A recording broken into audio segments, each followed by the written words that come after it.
खबरनामे का आगाज करते हैं अफसोसनाक खबर से। लकी मरवत में अब्बासिया रोड पर पुलिस मोबाइल पर दहशतगर्दों ने हमला किया है, जिसके नतीजे में एसआई समेत 6 एहलकार शहीद हो गए हैं। वाक़े के बाद इलाके की नाकाबंदी कर दी गई है। वज़ीर आज़म शहबाज शरीफ ने वाक़े की शदीद मज़म्मत की है। वज़ीर आला खैबर पख्तूनख्वा महमूद खान ने IG पुलिस से रिपोर्ट भी मांग ली है। इस मोबाइल मामूल के गश्त पर थी। इस दौरान चौकी अब्बासिया रोड की हुदूद इलाका वांडा शाहब खेल में मोटरसाइकिल सवार दहशतगर्दों ने हमला किया, अंधाधुंध फायर किए। ASI समेत 6 पुलिस एहलकार शहीद हो गए। शहीद होने वालों के नाम अलमदीन, ड्राइवर दिलजान, कांस्टेबल परवेज, अहमद, उबैदुल्ला और महमूद हैं। DPO ने बताया है कि वाक़े के बाद दहशतगर्द फरार हो गए। इलाके की नाकाबंदी कर दी गई। सर्च ऑपरेशन किया जा रहा है। वज़ीर आला महमूद खान ने IG पुलिस से वाक़े की रिपोर्ट तलब की है। उन्होंने कहा है कि वाक़या इंतहाई अफसोसनाक है। शहीदों की कुर्बानी रायगान नहीं जाने देंगे। आज़म शहबाज शरीफ ने लकी मरवत में पुलिस वैन पर दहशतगर्दों के हमले की शदीद मजम्मत की है। शहीदों को खिराज अकीदत पेश किया है। कहा है कि दहशतगर्द पाकिस्तान के दुश्मन हैं। सारा पाकिस्तान दहशतगर्दी के खिलाफ सीसा पिलाई हुई दीवार साबित होगा। उन्होंने खैबर पख्तूनख्वा हुकूमत से कहा है कि शहीदों को एजाज़ात और शोहदा पैकेज दिया जाए। और आपको बताएं कि सदर ममलिकत डॉक्टर आरिफ अलवी ने लकी मरवत में पुलिस वैन पर दहशतगर्द हमले की मजम्मत करते हुए कीमती जानों के नुकसान पर गहरे अफसोस का इजहार किया है। अपने बयान में सदर ममलिकत की जानिब से कहा गया है कि दहशतगर्दी के खिलाफ जंग में कानून नाफिज करने वाले इदारों की कुर्बानियाँ नाकाबिल फरामोश हैं। कौम अपने शोहदा पर फ़ख्र करती है। ऐसी बुज़दिलाना कार्रवाइयाँ दहशतगर्दी के खिलाफ कौम के अज़्म को मुतज़लज़ल नहीं कर सकती। सदर ममलिकत डॉक्टर आरिफ अलवी की जानिब से ऐसा कहा गया है। लकी मरवत में पुलिस वैन पर दहशतगर्द हमले की मजम्मत की गई है। उनकी जानिब से उन्होंने कहा कि दहशतगर्दी के खिलाफ जंग में कानून नाफिज करने वाले इदारों की कुर्बानियाँ नाकाबिल फरामोश हैं। कौम अपने शोहदा पर फ़ख्र करती है।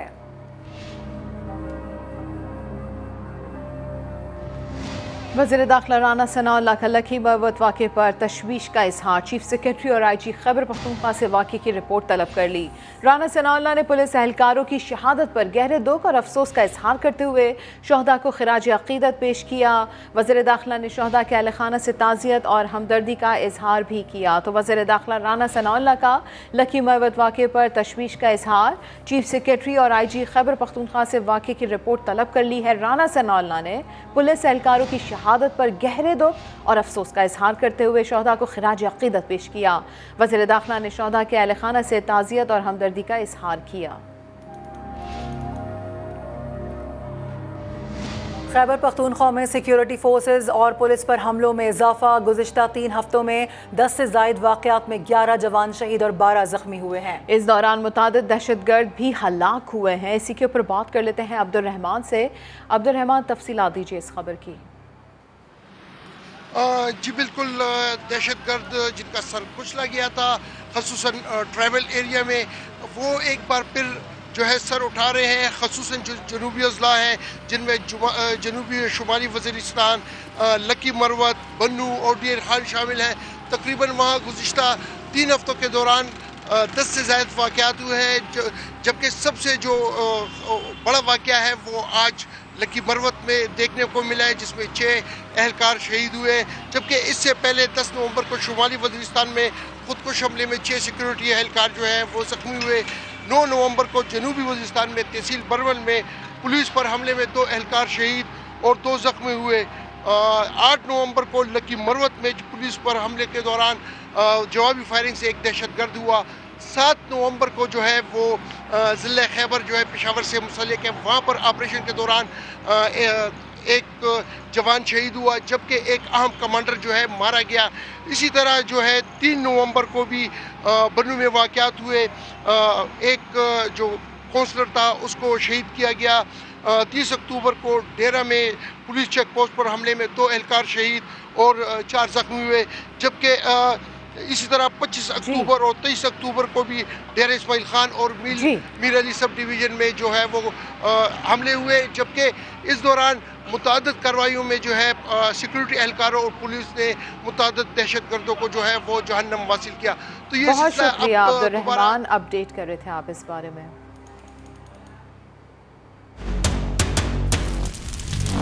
सबसे पहले आपको देंगे तहलका खेज खबर। इमरान खान ने सऊदी वली अहद से मिलने वाली कीमती घड़ी किसको बेची?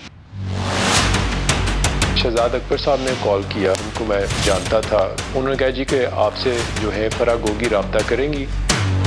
घड़ी का खरीदार समा सामने ले आया है।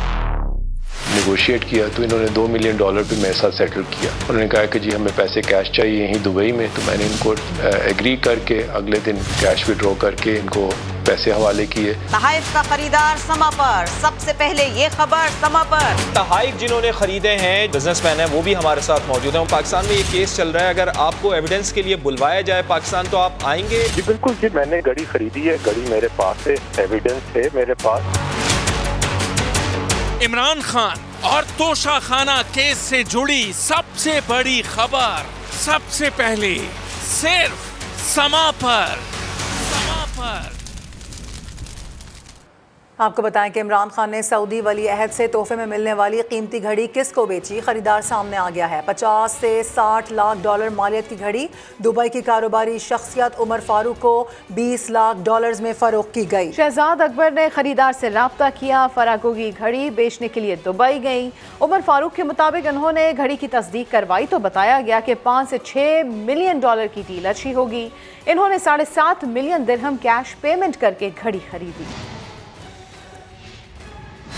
ये घड़ी जो है प्राइम मिनिस्टर इमरान खान को मिली थी सऊदी क्राउन प्रिंस से। घड़ी फिर इन्होंने तोशा खाना में जमा करा दी और वहाँ से बाई बैक करके ये दुबई ले आए और दुबई में फिर मैंने इनसे ये घड़ी खरीदी। जी मैंने $2 मिलियन में खरीदी थी। मुझे जी शहजाद अकबर साहब ने कॉल किया, उन्होंने कहा कि जी हमें अक्सर स्टेट विजिट होते हैं, गिफ्ट्स और आइटम्स डिफरेंट चीज़ें मिलती हैं और कुछ चीज़ें हम नहीं रखना चाहते, तो अगर आपका कोई इंटरेस्ट हो तो अभी हमें कोई वैल्यूबल गिफ्ट्स मिले तो हम आपको दिखाएंगे, अगर आपका कोई इंटरेस्ट हो तो आप खरीद लेना। मुझे उनकी कॉल आई 2019 कोई अप्रैल में। हमारे पास मास्टरपीस है, सेट है घड़ियों का, अगर आप चाहें तो हम आपको भिजवाते हैं। उन्होंने कहा जी कि आपसे जो है फराग होगी, राब्ता करेंगी। तो वो फिर जब आई तो उन्होंने मुझे कॉल किया, वो मेरे दफ्तर आई, उन्होंने मुझे ये सेट दिखाया। मैंने कहा कि अगर आप इजाज़त दे तो मैं इसकी वेरिफिकेशन कराना चाहता हूँ। उन्होंने कहा कोई मसला नहीं, आप बेशक इसको ले जाएं, बस अपनी तसल्ली कर लें। मैंने दुकान वालों को दिखाया तो वो खुद शौक में आ गए। उन्होंने कहा जी आपको ये कहाँ से मिला? उन्होंने वेरीफाई किया। मैंने उनको ऐसे ही बाय द वे पूछा कि अगर मैं खरीदूँ तो किस कीमत में मुझे खरीदना चाहिए? उन्होंने कहा जी ये मास्टरपीस है, 10, 12, 15 मिलियन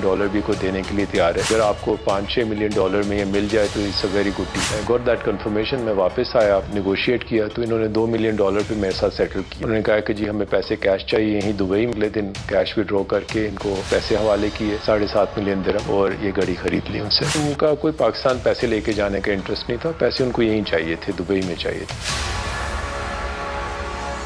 उमर फारूक के मुताबिक घड़ी खरीदने के बाद उनसे मुख्तलिफ फरमाइशें की जाती रहीं। इनकार करने पर पुराने केसेस खोले गए। शहजाद अकबर उनके खिलाफ कार्रवाई का मामला काबीना लेकर गए। केस चलाने के लिए इमरान खान को राजी किया। इमरान खान ने इन्हें पाकिस्तान लाने के लिए पूरी रियासती मशीनरी का इस्तेमाल किया। घड़ी खरीदने के बाद आए दिन फ़ोन आता रहता था। कभी कभार छोटी मोटी डिमांड करते थे कि किसी को होटल बुक करा दो, किसी ने कोई शॉपिंग चाहे करनी है उसको पैसे दे दो। तंग आ गया, फिर थोड़ा सा मेरा ख्याल है मुझसे नाराज़ हो गया। पुराना केस था कस्टडी का, 2009 से चलता आ रहा है। शहजाद अकबर साहब ने जो पुराने बंद हुए थे वो इन्होंने दोबारा मेरे पे खोल दिए। जब मैंने उनको रिफ्यूज़ किया कि मैं मज़ीद आपकी कोई रिक्वेस्ट अकोमोडेट नहीं करूँगा, मेरे साथ इन्होंने केसेस का पलंदा शुरू कर दिया खोल। पहला केस मेरे पे जो बनाया वो किडनैपिंग का था। मेरी अपने बच्चे को किडनैप करके ले गया हूँ। केस इन्होंने भेजा यहाँ की यूए अथॉरिटीज़ को। मेरे पे तरह तरह के इल्ज़ामात लगा दिए कि जी मैं बाहर मनी लॉन्ड्रिंग करता हूँ, मैं पाकिस्तान का नाम बदनाम कर रहा हूँ बाहर बैठ के। इस बंदे को जो है इसके अगेंस्ट केस खोल के इसको प्रोसिक्यूट करना चाहिए। तो ये दरख्वास्त शहजाद अकबर साहब जो है कैबिनेट में ले गए। इमरान खान को ये कन्विंस किया कि एक बाहर बंदा है दुबई में, हमें उसकी सुराख मिला है और हमारे पास रिपोर्ट है, अरबों खरबों रुपए उसके पास है। अगर हम इसको किसी तरीके से यहाँ एक्सट्राडाइट करके ले आए तो हमारे पास बहुत बड़ा ब्रेक थ्रू हो जाएगा। इमरान खान साहब ने उसकी बातों में आके पूरी अप्रूवल दे दी। आप इस पे केसेस खोले। मिनिस्ट्रीज को कहा कि इसको फैसिलिटेट करें, इस बंदे को बाय हुक और बाय क्रुक यूएई से लेके पाकिस्तान आने के लिए। Foreign ministry, interior ministry, FIA, पूरी स्टेट की मशीनरी इस्तेमाल की मेरे खिलाफ। इतना अरसा इंटरपोल पे मेरा नाम लिखा, मुझे बदनाम किया पब्लिकली। मैंने कोर्ट के थ्रू जो भी रिलीफ ले सकता था मैं ले रहा हूँ, उन केसेस को ख़त्म करवा रहा हूँ कानूनी तरीके से। और ख़बरें ऐसी भी आ रही हैं कि तोशाखाना घड़ी केस में साबिक मुशीर एहतसाब शहजाद अकबर इमरान खान के फ्रंट मैन के तौर पर सामने आ रहे हैं। कीमती घड़ी के खरीदार उमर फारूक ने समा से गुफ्तगू में तहलका खेज इंकशाफात किए हैं। दावा किया नायाब घड़ी उनके पास है। पाकिस्तान में तोशाखाना केस चल रहा है, अगर उन्हें बुलाया गया तो वो शवाहिद के साथ पेश होने के लिए तैयार हैं। इमरान खान ने तोशाखाना का माल फराह गोगी के जरिए ठिकाने लगवाया। तोहफे में मिली घड़ी के खरीदार उमर फारूक ने समा से खुसूसी गुफ्तगू में सारा भांडा फोड़ दिया।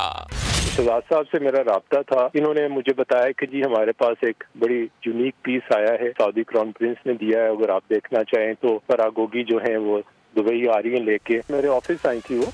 सऊदी वली अहद के दौरे पाकिस्तान के मौके पर मिलने वाला घड़ी का कीमती तरीन तोहफा खरीदने वाले उमर फारूक ने बताया कि फराह गोगी ने घड़ी का सौदा $5 मिलियन से शुरू किया और $2 मिलियन की ऑफर में मान गईं।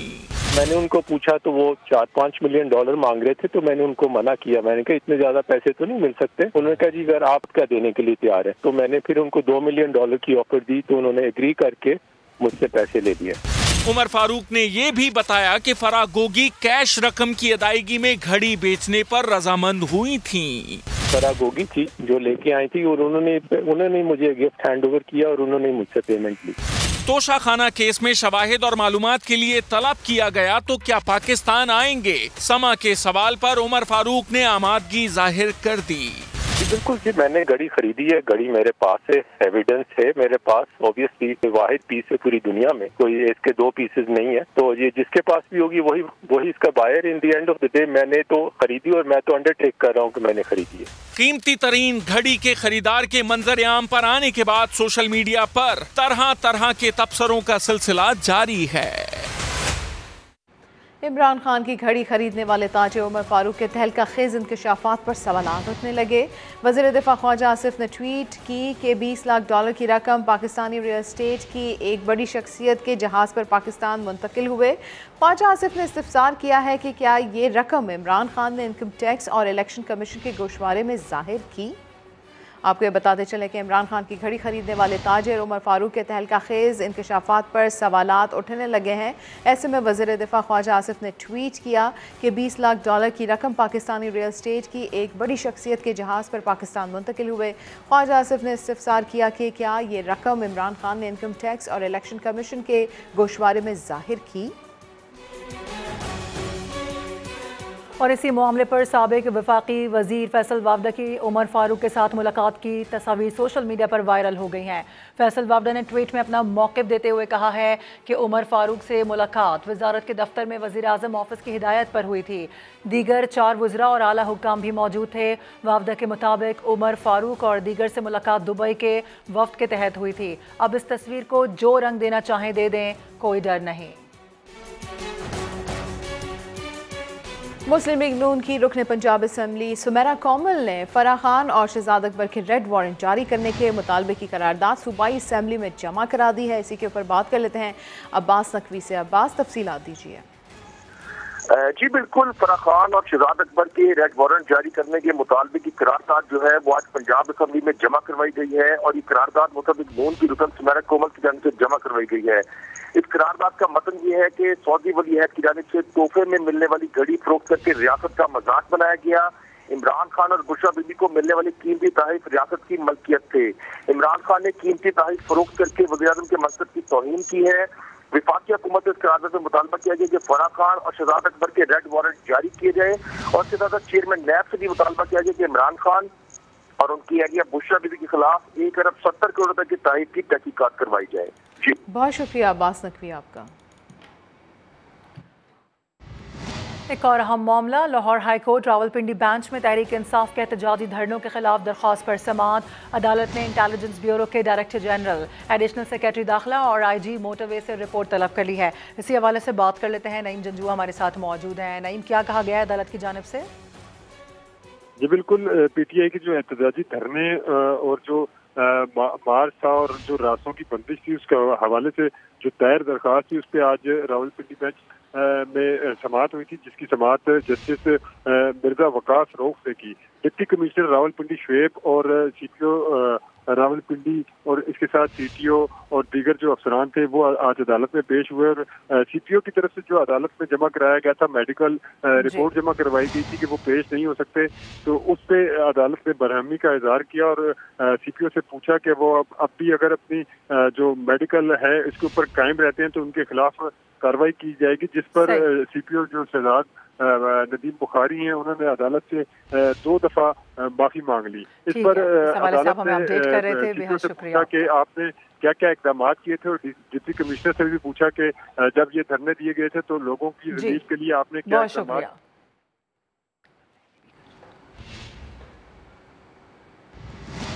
रावलपिंडी पुलिस शाह से ज्यादा शाह की वफादार बन गई। जुल्फी बुखारी की क़यादत में 10 नवंबर को PTI कारकुनान ने मोटरवे बंद की।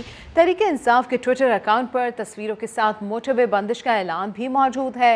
पुलिस ने 5 रोज बाद नामालूम अफराद के खिलाफ मुकदमा दर्ज करके कागजी कार्रवाई पूरी कर दी।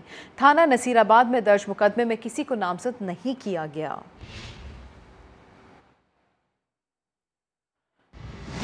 और अब ये खबर कि आर्मी चीफ ने मिलिट्री अकेडमी काकोल और बलोच रेजिमेंटल सेंटर एबटाबाद के अलविदाई दौरे किए। उन्होंने कैडेट्स को पेशा वराना महारत के लिए मशवरे दिए, जबकि मुल्क की दिफा के लिए कुर्बानियां पेश करने वालों को खिराज अकीदत दिया गया। Army chief general Qamar Javed Bajwa के अलविदाई दौरे जारी। सिपा सालार PMA काकूल पहुंचे तो core commander Rawalpindi lieutenant general Sahir Shamshad Mirza ने इस्तकबाल किया। ISPR के मुताबिक आर्मी चीफ अकेडमी में जेर तरबियत कैडेट्स और अफसरान से भी मिले। पाक फौज के आला तरबियती इदारे के मयार और मुस्तकबिल के रहनुमा तैयार करने की बेहतरीन कोशिशों को सराहा। कहा कैडेट्स पेशा वाराना महारत के हुसूल में अपनी तमाम सलाहियतों का इस्तेमाल करें। जनरल कमर जावेद बाजवा ने बलोच रेजिमेंटल सेंटर एबटाबाद का भी दौरा किया। Chief of general staff lieutenant general Azhar Abbas ने सरबराह पाक फौज का खैर मकदम किया। आर्मी चीफ ने हाजिर सर्विस और रिटायर्ड अफसरान व जवानों से गुफ्तगू करते हुए मुल्की दिफा के लिए अजीम कुर्बानियां पेश करने वालों को खराज अकीदत पेश किया। सिपा सालार ने यादगार शुहदा पर फूल चढ़ाए और फातिहा खानी भी की। और कराची एक्सपो सेंटर में दिफाई नुमाइश का दूसरा रोज ऐसे में शुरा की नजरें पाकिस्तानी ड्रोन अबाबील MR10 पर जमी हुई है। ये ड्रोन 10 किलो बारूदी मवाद उठाने की सलाहियत रखता है। मजीद बता रहे हैं नुमाइंदा खसूसी अहमद रहमान खान।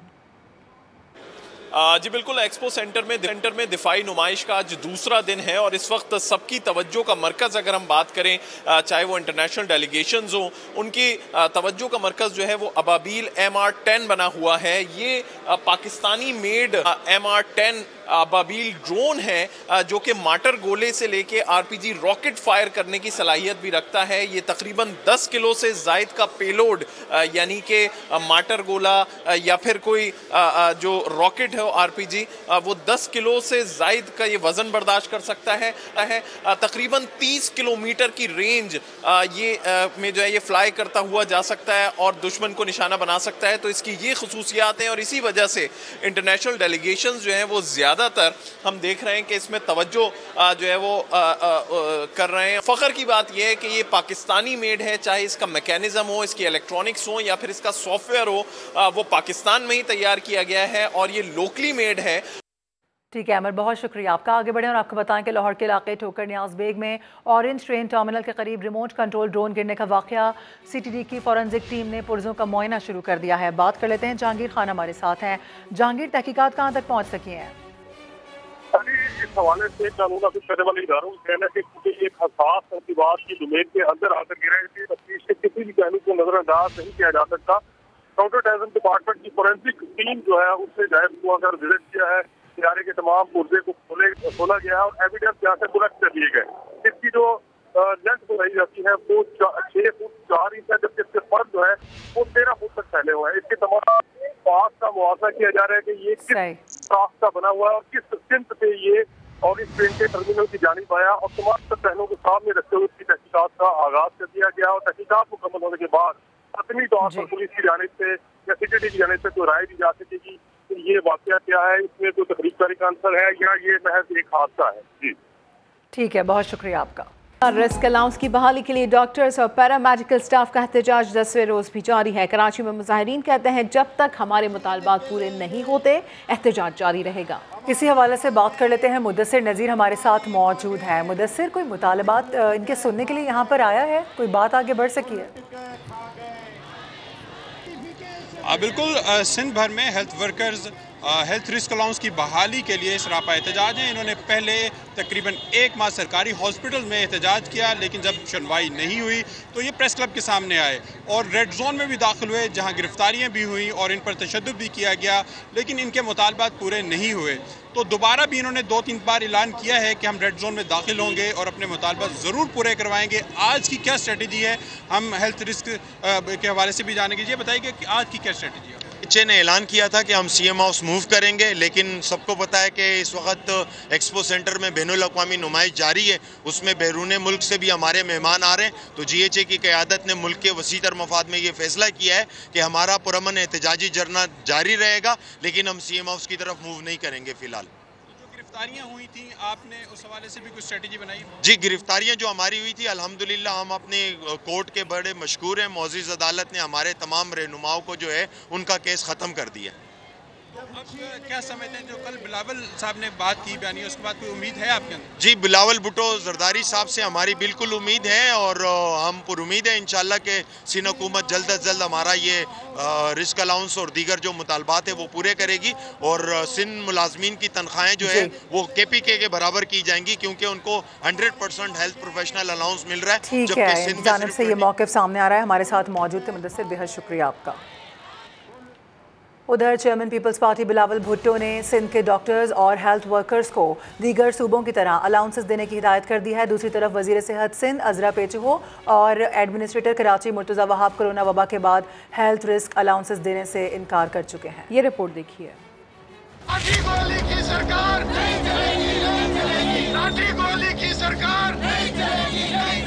कराची में हेल्थ रिस्क अलाउंस और तनख्वाहों में इजाफे के लिए डॉक्टर्स और हेल्थ वर्कर्स का एहतजाज जारी है। मुजाहिरीन के मुतालबात पर JLA लीडर और पार्टी रहनुमाओं के बयान में तजाद सामने आ गए हैं। Chairman people's party Bilawal Bhutto ने डाउ यूनिवर्सिटी के दौरे के मौके पर वज़ीर आला सिंध को बजट के मुताबिक दीगर सूबों की तरह हेल्थ वर्कर्स को रिस्क अलाउंस देने के लिए पॉलिसी बनाने की हिदायत कर दी। पैरामेडिकल के साथ हेल्थ रिस्क के बारे में, हेल्थ रिस्क अलाउंस के बारे में सिंध का जो प्रायोरिटीज़ है वो सबसे आगे हैं और आज भी अगर कोई और सूबा सिंध हुकूमत से ज़्यादा प्रोवाइड करता है तो मैं आप सब के सामने CM सिंध को हिदायत देता हूँ कि वो ही निज़ाम हमारा सूबा में चलना चाहिए।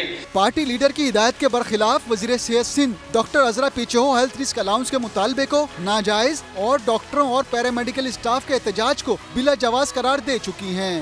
हेल्थ रिस्क अलाउंस जो था वो कोविड की वजह से दिया गया था और इसलिए इसको ख़त्म किया गया है क्योंकि इसकी ज़रूरत अब नहीं महसूस हो रही थी। मैं समझती हूँ कि बहुत ही नाजायज़ सवाल है इनका। सूबाई वज़ीर सेहत की तरह एडमिनिस्ट्रेटर कराची मुर्तज़ा वहाब भी हेल्थ रिस्क अलाउंस देने की मुखालफत कर चुके हैं। सिंध असम्बली के अतराफ़ में लोगों ने धरना दिया हुआ है। मैं समझता हूँ सरकार से आप तनख्वाह लेते हैं काम करने की, ये जो हमारे यहाँ एक कॉन्सेप्ट आ गया कि काम ना करो तनख्वाह लो, ये गलत है। ये जो एक और कॉन्सेप्ट आ गया है कि तनख्वाह भी हमारे हिसाब से होनी चाहिए कि हमें फ़ला अलाउंस दो, फ़ला अलाउंस दो, फ़ला अलाउंस दो, मैं इससे भी इत्तफाक नहीं करता। मैं समझता हूँ ये गलत चीज़ है। हेल्थ रिस्क अलाउंस के लिए डॉक्टर्स और हेल्थ वर्कर्स ने एहतजाज का सिलसिला अक्टूबर से शुरू कर रखा है और गुज़िश्ता 10 दिनों से सिंध सेक्रेटेरिएट के बाहर मुजाहिरे और कराची प्रेस क्लब पर धरना दे रहे हैं। मुजाहिरीन और पुलिस में झड़पें हुई और वाटर कैनन का इस्तेमाल भी किया गया। इस दौरान खवातीन समेत 50 हेल्थ वर्कर्स को हिरासत में लेकर बाद में रिहा कर दिया गया। ग्रैंड हेल्थ अलायंस का एहतजाज 29वें रोज़ में दाखिल हो चुका है। हैदराबाद के सरकारी अस्पतालों में OPDs वीरान है। मरीज प्राइवेट अस्पतालों का रुख करने पर मजबूर हो गए हैं। रिपोर्ट करेंगे इम्तियाज अली। ये निजाम है खराब।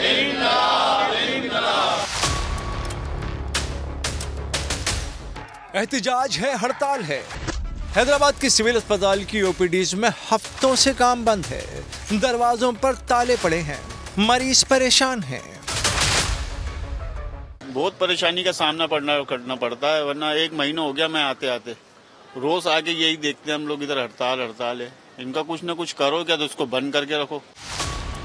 पैरामेडिकल स्टाफ और डॉक्टर्स रिस्क अलाउंस और स्ट्रक्चरल अलाउंस न मिलने पर मुसलसल 29वें रोज एहतजाज कर रहे हैं।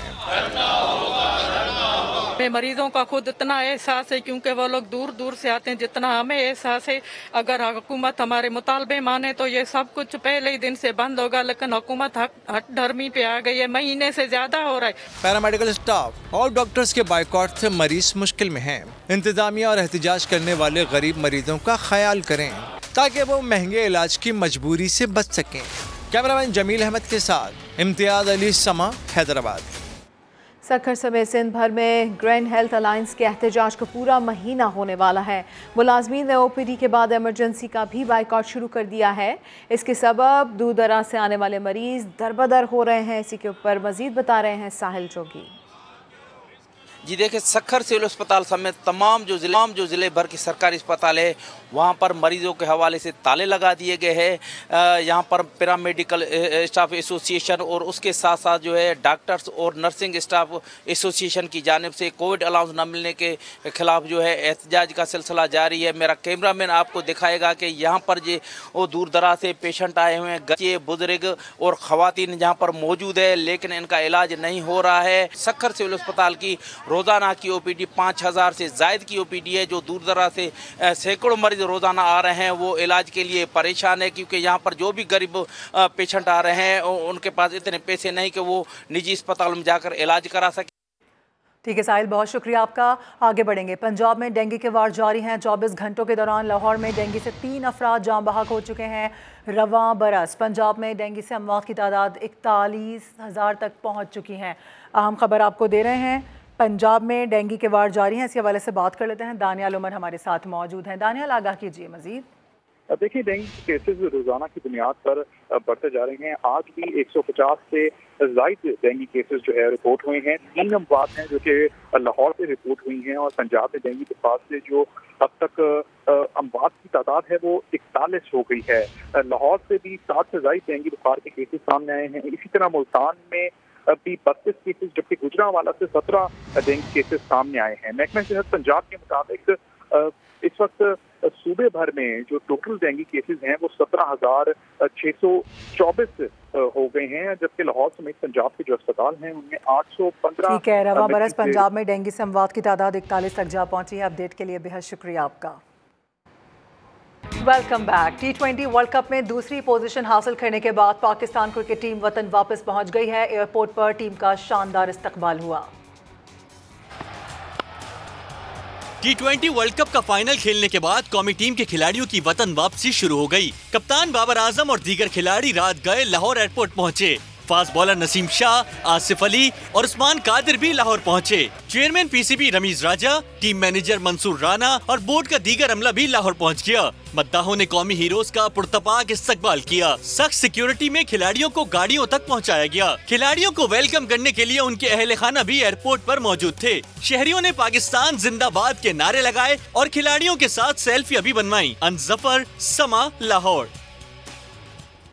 और जन्नत नज़ीर वादी मालम जब्बा में पहली बर्फबारी, सैर करने आने वालों के लिए सहरतारी हो गया। हरे भरे मंजर सफेद पड़ने लगे। हुस्न की वादी मालम जब्बा में बर्फ के गाले पड़ने लगे। सफेद मोतियों का पस मंजर जादू दिखा रहा है। सयाह मौसम के सहर में खो गए। स्कीइंग का खेल शुरू होने को है। 10 years of skiing and teaching experience and snowboarding experience, and this season my goal is to get the skiing level and snowboarding level in Pakistan. Skiing के शौकीन बर्फ पड़ते ही वादी पहुंच गए। स्नो वॉकिंग सीख रहे हैं। अभी तो इससे हम ये स्नो वॉकिंग का वो ट्रैक सीख रहे और बाकी जो है स्कीइंग रिपेयरिंग करना, उसका शूज, इस तरह की बाकी इस तरह की चीज उससे हम इंशाल्लाह सीखेंगे। इसकी रिजॉर्ट इंतजामिया ने कहा है इस साल विंटर सीजन में भरपूर सरगर्मियां मुनक्किद करेंगे। कैमरामैन फरजंद अली के साथ सैयद शहाबुद्दीन, समा, स्वाद।